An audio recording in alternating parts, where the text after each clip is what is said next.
Sandavi, Nananiha Sammy Matsaw. My dad is Sammy Matsaw Sr., my mom's Julia Fastors. His parents were Edwin Matsaw Sr., and his mom is Mary Kutch Lopez. And my mom's parents are Hazel Fastors Chukro. Her dad was Pete Fastors.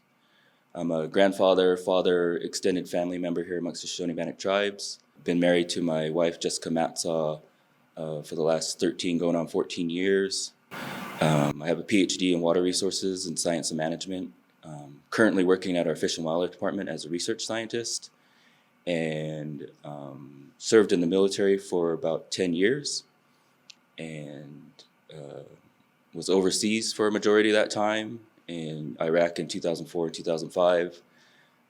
Prior to leaving to the military, I was in sweat and peyote meetings, but when I came home, definitely used that as a way to get back into ceremony, and spent about 10 more years in Sundance, both here in Fort Hall and in Porcupine, South Dakota.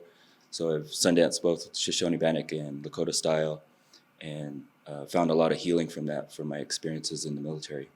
I'm running as duty and service to the Shoshone-Bannock community. I was asked first and foremost by my family. I then prayed on that and had a dream, and my relatives that had passed on also came to me in that dream. Later on, through the primaries, the voters came out and voted for me. So I feel like I have a lot of support here to be running for Fort Hall Business Council as a scientist and someone who can bring our knowledge systems forward and answers to requests from the federal government about indigenous knowledge. And I feel like rounding out our council with a scientist would be very important for our move forward into what's happening on the horizon with funding, as well as resources that are available to start taking care of our community in ways that we haven't really been able to thus far. My core values are respect, reciprocity, responsibility, accountability, and relationality. And those all have to do with the idea of respecting our community members, our families, our elders, our young people, and our women, and finding ways to take care of them and protect them through our treaty rights and increasing our sovereignty here on the reservation, but our treaty rights off the reservation. And in doing so, the priorities for me have been what I've been hearing in our community since I've been here, since I've been alive, and trying to deal with those in more meaningful ways that have actionable items to them, that people are starting to see that they're being taken care of.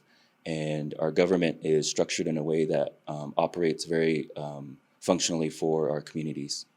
So in conclusion, I'm asking for unity and being kind to one another, to get registered to vote and get out the vote. Thank you.